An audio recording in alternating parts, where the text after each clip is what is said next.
Welcome back, my friends, to another edition of The Woggers Way. I'm Uncle Brian with Woggers General Services in Las Vegas, Nevada. Now, when you open the doors on your kitchen sink cabinet, does the base inside kind of look like this? You know, all water damaged, warped, and maybe even moldy?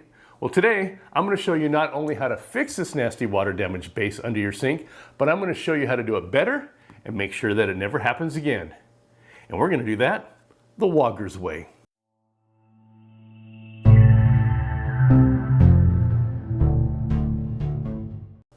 Now, if you want to take that nasty base under your sink from this to this, stay tuned because I have a few tips so you never have to worry about water damage again.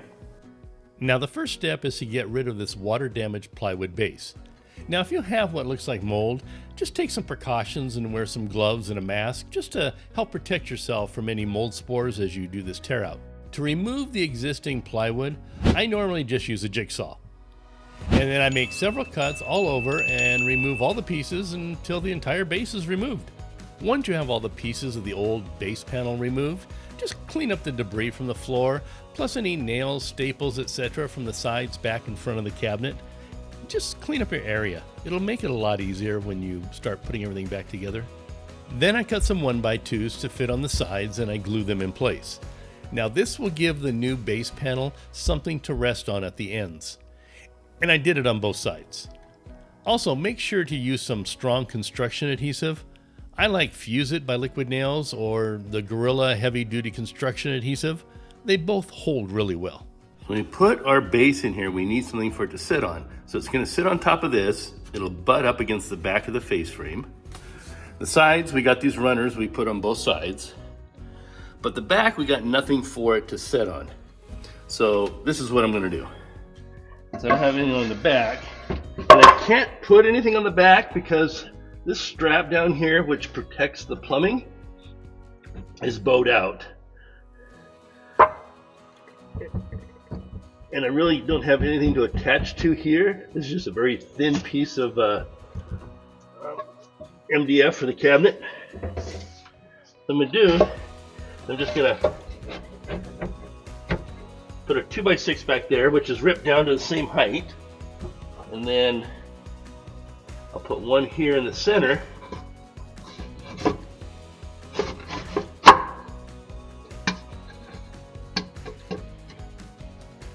So now we have something in the back for it to rest on. The piece of plywood that's going to go in here, it's cut in half to be able to get in, and the seam will fall on this, so that'll give something to rest on so it won't start caving in the center. Our sides, we have our runners on, and our front, we have the top of the toe kick. So everything there is perfect. You want to make sure that you rip these 2x6s down to the same height as the top of the toe kick, and that the 1x2 supports that you glued on the sides are also at that same height. Everything needs to be level and at the same height, or the new plywood base is not going to sit properly. So this is a base that's going to go in there. It's just a piece of MDF. Now some of you are saying, why are you going to put MDF in there? Because if it gets wet, it's just going to swell and be horrible. So why not just use some plywood, which is a little bit better? Well, it doesn't matter because I'm going to coat this with a waterproofing membrane, so it doesn't matter. And the nice thing about MDF is it's strong and it's nice and flat. It doesn't usually warp like plywood would, so we're okay. So first thing you want to do is you're going to cut it in half, because you can't get this into the cabinet because of the stile that's in the center there.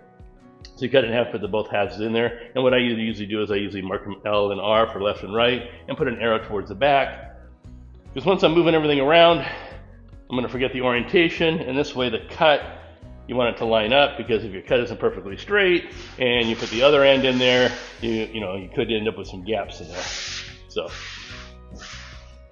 just go ahead and cut it in half, mark your pieces, and then it's ready to go in. Now what I failed to mention in the video is that before you cut the plywood in half, you need to cut it to fit within the cabinet. Now depending on the extent of the water damage, the inside dimensions of the cabinet, well, they may not be perfectly square or even the same left to right and front to back. Now you want to measure in 3 places for each, the width and the depth. Now for the width, measure across the front, the center, and across the back. For the depth, measure at each side and then down the center. Now, if the difference in those 3 measurements is no more than, say, half an inch, Then go ahead and cut the width and depth at the smallest measurement. For example, if the measurements for the width are 36 inches in the front and then 36 1/4 and 36 1/2, then cut your plywood at the smallest measurement of 36 inches, since it's within that 1/2 inch of the larger measurement. And do the same for the depth. Now, I've never had one more than a 1/2 inch in variance, but if you do, you may have an issue with gaps at the ends and the fronts and back, since the molding may not cover the wide gap. So you won't get that waterproofing effect that we're shooting for. But I'll go over that a little bit more later when I install the trim. Yeah, first thing you want to do is you want to dry fit your pieces in there. Now, I already dry fit them so I know they fit. And then what I'm going to do is I'm going to put just a little bit of adhesive. You don't need a whole lot. The other side. Yeah, corner. Gonna put it better. Put those. Wait for a second. Yeah, I'm gonna put a couple down the adhesive back here. Just to help keep it in place once it's all together.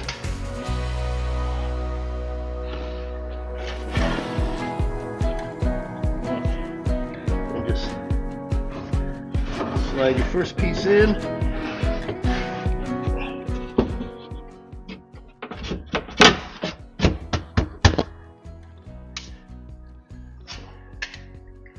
Put some adhesive on the other side. Let's move our camera over a little bit.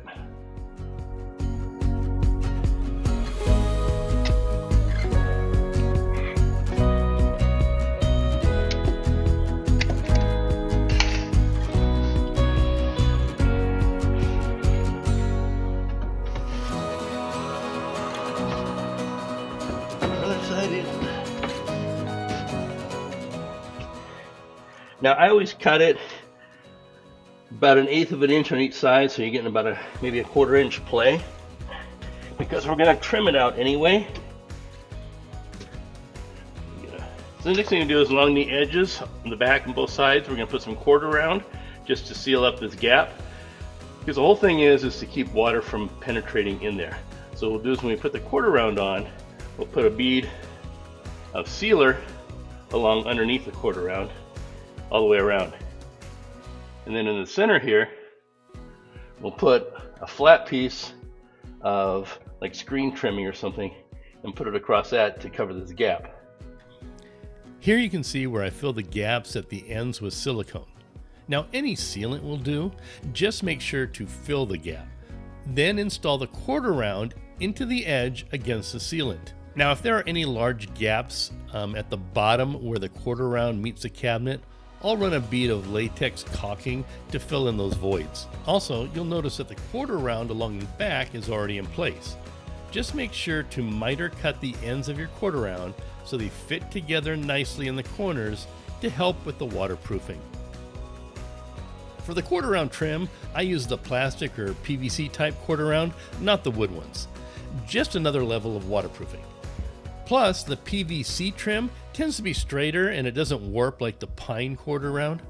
Now at Home Depot, it's called Timbron. Not sure what it's called elsewhere.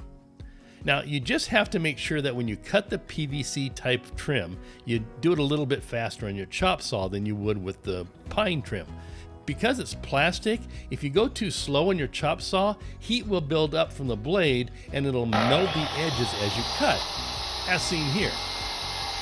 So just make your cuts just a little bit faster and you'll avoid melting the trim. Now I'm going to install the trim piece to cover the seam down the middle. Now I'm using a piece of wood lattice. It's about 1/4 inch thick by about 1 1/4 inches wide. And just put some adhesive on the bottom and center it over the seam in the base and push it down. Just make sure to cut it to reach from the cord around in the back all the way to behind the stile of the face frame in front, and try not to leave any gaps. Once the adhesive on everything is dried, it's time for the waterproofing membrane. Now I use Red Guard, but you can use any waterproofing membrane that can be applied by brush or roller. Now I always apply 2 coats just to ensure good protection. Now when you apply it, don't be stingy.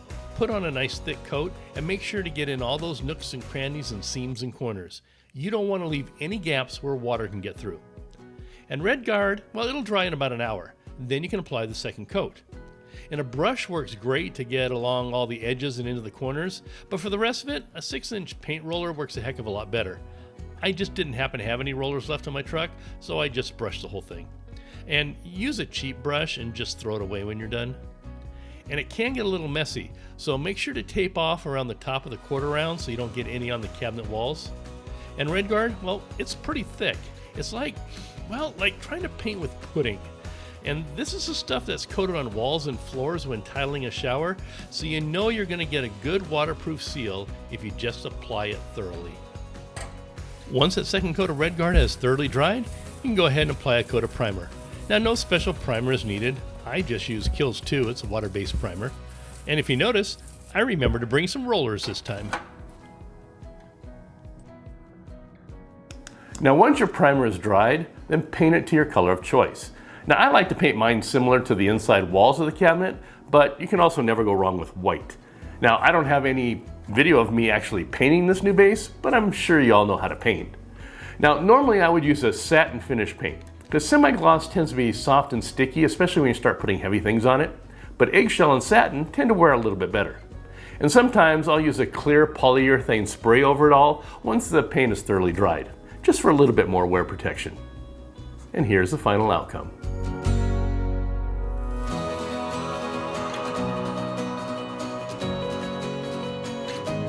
All right, what do you think?